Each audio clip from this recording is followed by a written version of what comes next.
안녕하십니까.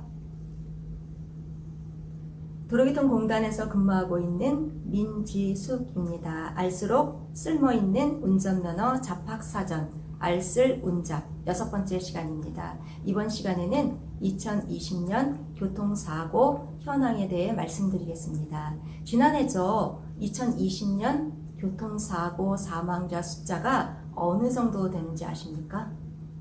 약 21만 건의 교통사고가 발생했고요. 이로 인해서 3,081명이 사망했습니다.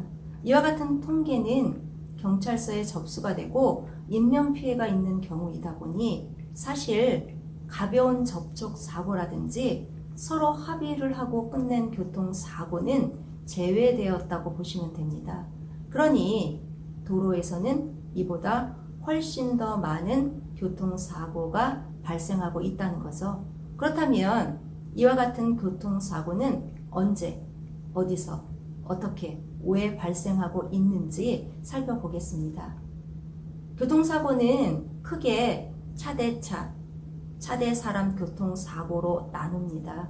먼저 차 대 차 교통사고에 대해서 알아보겠습니다. 요일별로는 금요일에 가장 많이 발생을 했고요. 시간대별로는 오후 4시에서 8시 사이입니다. 사고의 원인은 뭐겠습니까? 교통법규 위반입니다. 신호위반, 안전거리 미확보, 중앙선 침범이 가장 큰 원인이고요. 연령대로 봤을 때는 50대 이상에서 교통사고가 가장 많이 발생하고 있습니다. 만약 내가 이와 같은 상황에 꼭 들어맞는다면 어떻게 하셔야 되겠습니까?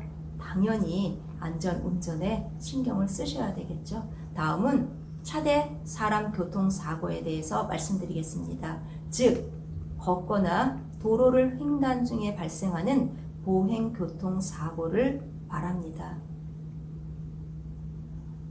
전체 보행교통사고 사망자의 57.5%가 65세 이상에서 발생을 했고요. 21.7%는 도로를 횡단하다가 횡단보도 내에서 교통사고가 발생을 했습니다.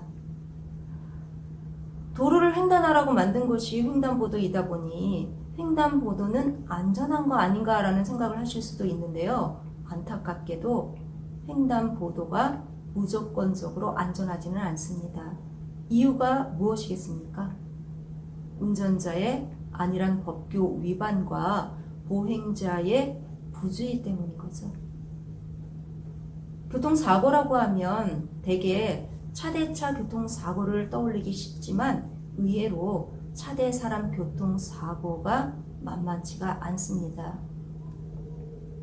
요즘은 80세를 넘어 100세 시대를 살고 있습니다. 의학의 발달, 건강에 대한 관심과 관리로 100세를 살아가고 있는 거죠. 그런데 이를 저해하는 요소가 있어요. 앞서 말씀드린 교통사고라는 거죠. 교통사고가 발생하지 않는다면 웬만하면 건강하게 100세를 살 수 있다는 거죠.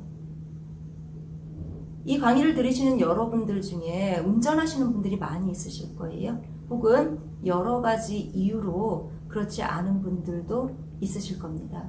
신호 준수와 같은 법규를 지키지 않으므로 교통사고가 많이 발생하고 있기 때문에 운전자는 반드시 교통법규를 지켜야 합니다. 또한 횡단보도 내에서 보행교통사고가 많이 발생하고 있는 것처럼 보행자는 횡단보도에서 보행안전에 신경을 쓰셔야 됩니다. 이처럼 우리가 뭔가 지켜야 한다고 할 때 어렵고 혹은 손해보는 것 같은 생각이 들 때가 종종 있습니다. 깊이 생각해보면 손해인 듯 손해가 아닌 진정한 이익은 교통법규를 지키는 것입니다. 교통법규를 지킴으로 진정한 이익을 얻는 여러분 되시기를 바라면서 이번 강의를 마치겠습니다. 감사합니다.